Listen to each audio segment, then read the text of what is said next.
नमस्कार मंडळी, आज आपण तुमच्यासाठी घेऊन आलो आहोत अशी एक बातमी जी ऐकल्यानंतर तुमच्या डोळ्यावरती तुमचा विश्वास बसणार आहे। कितीतरी लाखो रुपये खर्च करूनही बरा न झालेला आजार फक्त एका दालचिनीच्या छोट्याशा तुकड्याने कायमचा नष्ट झालेला आहे। होय, हे ऐकायला जरी अविश्वसनीय वाटत असलं तरी हा प्रकार खरंच घडलेला आहे। एका 90 वर्षाच्या वृद्ध आजोबाला 100 पेक्षा जास्त आजार होते। हृदयविकार, शुगर, बीपी, कोलेस्ट्रॉल, हाडांचे आजार, नसांची सुद्धा कमजोरी होती। हातपायांना मुंग्या येणे, सतत थकवा असणे आणि अगदी मृत्यूच्या उंबरठ्यावरती पोहोचलेली अवस्था। पण फक्त अर्धा इंच दालचिनीचा तुकडा खाल्ल्यानंतर असा काही चमत्कार झाला की आज संपूर्ण देश या गोष्टीने हादरलेला आहे। चला तर मग जाणून घेऊया ही गोष्ट नेमकी काय आहे आणि हा चमत्कार नक्की कसा घडला। ही गोष्ट आहे महाराष्ट्रामधील एका छोट्याशा खेडेगावामधील नारायण आजोबांची। त्यांचं वय आहे 90 वर्ष। गावामधील सगळ्यांना माहीत होतं की आजोबा दिवसेंदिवस आजारी पडत होते। त्यांच्या घराच्या भिंतीवरती औषधांच्या चक्क पिशव्या, गोळ्या, इंजेक्शन, टॉनिक असे कितीतरी महागडे उपचार ठेवलेले होते, पण त्यातून त्यांचा काहीच फायदा होत नव्हता। डॉक्टरांनी शेवटी हात टेकलेले होते। कुटुंबातील मंडळी सुद्धा रडत होती। गावकऱ्यांना वाटत होतं की आजोबांचे शेवटचे दिवस मोजकेच राहिलेले आहेत। मात्र एका दिवसामध्ये परिस्थिती अशी बदलली की आज गावातील प्रत्येक माणूस आनंदाने नाचत आहे। असं काय घडलं आपण जाणून घेऊया।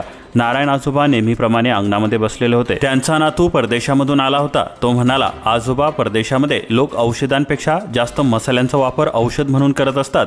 जेव्हा त्याने आजोबांना एक साधा दालचिनीचा तुकडा दिला, आजोबांनी तो घेतला आणि चावून खाल्ला आणि मंडळी फक्त काही दिवसांमध्ये, हो चक्क काही दिवसांमध्ये असा परिणाम दिसू लागला की डॉक्टर सुद्धा थक्क झाले। रक्तदाब नियंत्रणामध्ये झाला, शुगर नॉर्मल झाली, हृदयाच्या ब्लॉकिंगची लक्षणे गायब झाली, हाडांचे दुखणे सुद्धा कमी झाले, हातपायातील मुंग्या थांबल्या, डोळ्यांची चमक परतली आणि सर्वात महत्त्वाचे म्हणजे थकवा पूर्णपणे गायब झाला। यानंतर नारायण आजोबांनी हा अनुभव फक्त स्वतःकडे ठेवला नाही, तर ते म्हणाले, हे देवाने दिलेलं वरदान आहे, मी पूर्णपणे संपूर्ण गावाला देणार आहे। गावकऱ्यांनी आजोबाच्या पद्धतीने दालचिनी खायला सुरुवात केली। फक्त काही आठवड्यामध्ये, हो काहीच आठवड्यामध्ये संपूर्ण गावातील आजार संपुष्टात आलेले, म्हणजे पूर्णतः गायब झाले। लोक म्हणू लागले, गावामध्ये डॉक्टरची गरजच नाही राहिली। डॉक्टरनी स्वतः रक्त तपासणी केली आणि निकाल बघून त्यांच्या पायाखालची चक्क जमीन सरकली, कारण प्रत्येकाचा रिपोर्ट हा एकदम नॉर्मल होता। आता या घटनेची बातमी मुंबई, पुणे, दिल्ली इथपर्यंत पोहोचली। मोठमोठे डॉक्टर आणि शास्त्रज्ञ गावामध्ये यायला लागले। त्यांनी नारायण आजोबांची तपासणी सुद्धा केली आणि निष्कर्ष नोंदविला, 90 वर्षाच्या या वृद्धाला आता कुठलाच आजार नाही। या डॉक्टरांनी आश्चर्य व्यक्त केले। जगातील लाखो रुपये किमतीची औषधे जिथे अपयशी ठरली, तिथे एका दालचिनीच्या तुकड्याने 100 आजार बरे कसे झाले, असा प्रश्न डॉक्टरांना पडलेला होता। प्रश्न हा उभा राहिलेला असून दालचिनी तर सगळ्यांच्या घरात आहे, मग असा चमत्कार फक्त आजोबांचाच कसा झाला, असा प्रश्न सुद्धा डॉक्टरांना पडला। आजोबांनी काय सांगितले बघा, दालचिनी खाण्याची पद्धत ही वेगळी आहे। फक्त चहा भाजीमध्ये टाकून नाही, तर ती फक्त एका विशिष्ट वेळेला विशिष्ट प्रकारे खाल्ली तरच त्याचा परिणाम दिसतो। ही पद्धत आजोबांनी गावाला शिकवली। लोकांनी सुद्धा ही पद्धत वापरली आणि आज संपूर्ण गावामध्ये एक सुद्धा रुग्ण नाही। आयुर्वेद शास्त्रामध्ये दालचिनीला त्वचा, रक्त आणि पचन शुद्ध करणारी औषधी म्हटलेलं आहे, पण आतापर्यंत कुणीही तिला एवढ्या मोठ्या प्रमाणावरती वापरलं नव्हतं।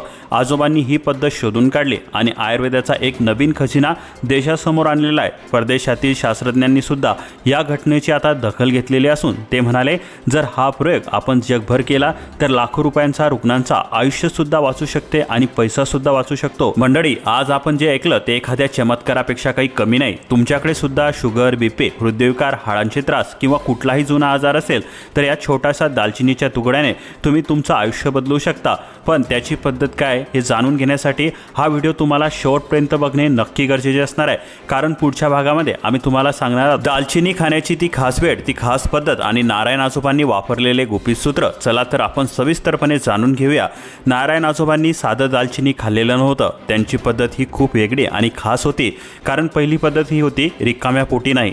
त्यांनी दालचिनी कधीही रिकाम्या पोटी खाल्ली नाही। नेहमी जेवणानंतर किंवा सकाळच्या नाश्त्यानंतरच त्यांनी दालचिनी खाल्लेली आहे। एकूण 5 पद्धतीनुसार नारायण आबांनी ही दालचिनी खाल्लेली आहे। दुसरी पद्धत आपण जाणून घेऊया।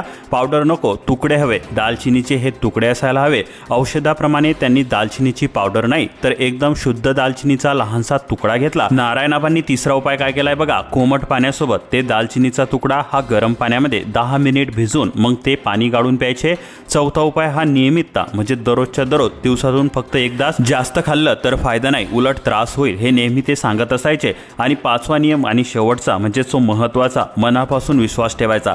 ते म्हणायचे औषध काम करते तेव्हा तुमचा विश्वास त्यावरती असेल तरच ते औषध काम करत असते. त्यामुळे विश्वास असणे सुद्धा खूप गरजेचे आहे. त्याचबरोबर नारायण आबांनी काही महत्त्वाच्या गोष्टी सुद्धा सांगितलेल्या आहे, त्यावरती सुद्धा तुमचं लक्ष असणे खूप गरजेचं आहे. नारायण आजोबांनी पुढील कहाणी काय सांगितली बघा.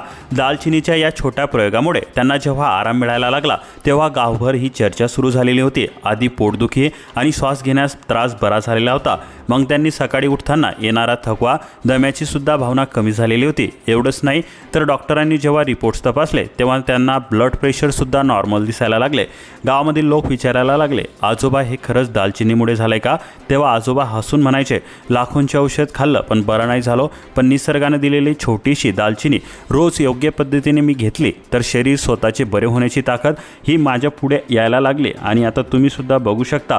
हे बघून सर्व डॉक्टर आणि गावातली मंडळी सुद्धा चकित झाली. आता आजोबांना गावामध्ये जिवंत चमत्कार म्हणून ओळखले जाऊ लागले. लोक त्यांच्याकडे आरोग्यांचे सल्ले विचारायला येऊ लागले.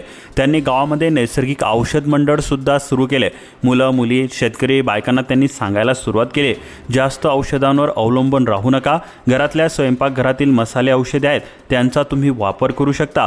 त्यांच्या या गोष्टी ऐकून गावामधील अनेक लोकांनी दालचिनी पद्धतीने घ्यायला सुरुवात केली आणि छोट्या मोठ्या आजारामधून आता आराम मिळायला लागला.